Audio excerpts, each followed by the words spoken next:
Hello friends, welcome to Mahi Kitchen Tamil. நம்ம சேனல்ல இன்னைக்கு என்ன செய்ய போறோம்னு பாத்தீங்கன்னா குட்டீஸ்க்கு பிடிச்ச breaded potato roll தாங்க செய்ய போறோம். வாங்க இது எப்படி செய்யலாம்னு நம்ம பார்க்கலாம்.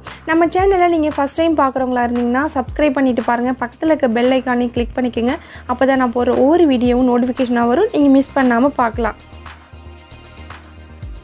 breaded potato roll பண்றதுக்கு முன்னாடி நம்ம பிரெட்களை எடுத்துட்டு அந்த கார்னர் பகுதி எல்லாத்தையும் நம்ம கட் பண்ணிக்கலாம். நான் மொத்தம் வந்து 10 பிரெட் எடுத்துர்க்கேன். 10 பிரெட்டையும் இந்த மாதிரி நம்ம கட் பண்ணி தனியா எடுத்து வச்சுக்கலாம். இப்போ எல்லா பிரெட்டையும் நம்ம கட் பண்ணி வச்சாச்சுங்க. அடுத்த ஸ்டெப்பா நம்ம என்ன பண்ண போறோம்னு பாத்தீங்கன்னா இட்லி பாத்திரத்துல கொஞ்சமா தண்ணி இட்லி வேக வைப்பீங்களா அந்த மாதிரி தண்ணி சேர்த்துட்டு இந்த பிரெட் துண்டை மேலே அடுக்கி வச்சிருங்க.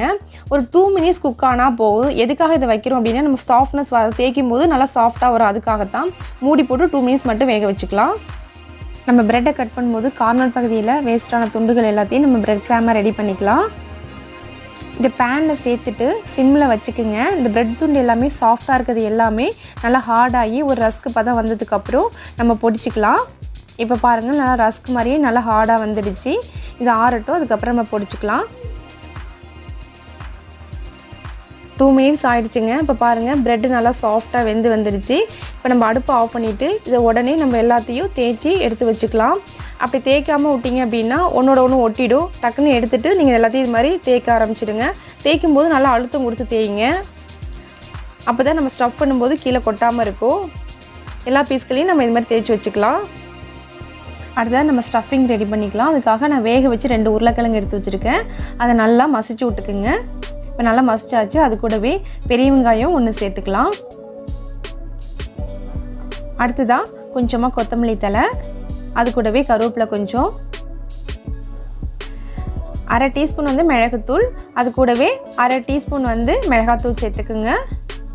1 டேபிள் ஸ்பூன் அளவுக்கு இஞ்சி பூண்டு பேஸ்ட்டு, உப்பு தேவையான அளவு. இப்போது சேர்க்க வேண்டிய பொருள் எல்லாமே சேர்த்தாச்சு. நல்லா மிக்ஸ் பண்ணி விட்டுடுங்க எல்லா பக்கமும். இந்த ஸ்டஃபிங் ரெடி பண்ணும்போது பார்த்திங்கன்னா தண்ணி கொஞ்சம் கூட இருக்கக்கூடாது, நல்லா ட்ரையாக இருக்கணும். அப்போ தான் நம்ம ஸ்டஃப் பண்ணும்போது நல்லா ஈஸியாக இருக்கும். அவ்வளோதான், இது அப்படியே இருக்கட்டும். அடுத்த ஒரு பவுல் எடுத்து வச்சுக்கலாம். அதில் ஒரு 4 டேபிள் ஸ்பூன் அளவுக்கு நம்ம வந்து மைதா மாவு சேர்த்துக்குங்க. சேர்த்துட்டு கொஞ்சமாக தண்ணி சேர்த்து நல்லா மிக்ஸ் பண்ணி விட்டுடுங்க. கட்டி இல்லாமல் நல்லா மிக்ஸ் பண்ணிக்கலாம். இந்த மாதிரி நல்லா மிக்ஸ் பண்ணி எடுத்து வச்சுக்குங்க. இது அப்படியே இருக்கட்டும். அடுத்ததான் நம்ம தேய்ச்சி வச்ச பிரெட் துண்டை எடுத்துட்டு நம்ம ஸ்டஃபிங் ரெடி பண்ணிடலாம். இப்போ கொஞ்சமாக உருளைக்கிழங்கு ஸ்டஃப் பண்ணிவிட்டு இந்த மாதிரி ஒரு சுற்று சுற்றி வாங்க. அதுக்கப்புறம் அடுத்த சுற்றுறதுக்கு முன்னாடி இந்த மாதிரி மைதா மாவை அப்ளை பண்ணிவிட்டு இப்படி சுற்றுனீங்க அப்படின்னா கொஞ்சம் கூட வெளில வராது. ஸ்டஃபிங் அப்படியே நல்லா டைட்டாக அமுக்கி விட்டிங்கன்னா போதும். அவ்வளோதான். இது மாதிரி எல்லாத்தையும் நம்ம ஸ்டஃப் பண்ணி எடுத்து வச்சுக்கலாம். அடுத்ததாக நம்ம ரெடி பண்ணி வச்சுருக்க எல்லா ரோலுமே நம்ம மைதா மாவில் டிப் பண்ணிக்கலாம். ஈவனாக எல்லா பக்கமும் நல்லா டிப் பண்ணிக்கோங்க.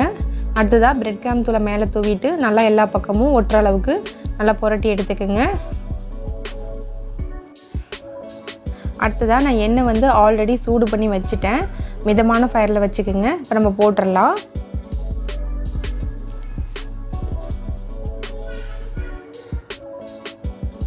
இப்போ போட்டு 1 சைடு வெந்ததுக்கப்புறம் லைட்டாக நம்ம ஸ்போக் வச்சு திருப்பி விட்டுக்கலாம்.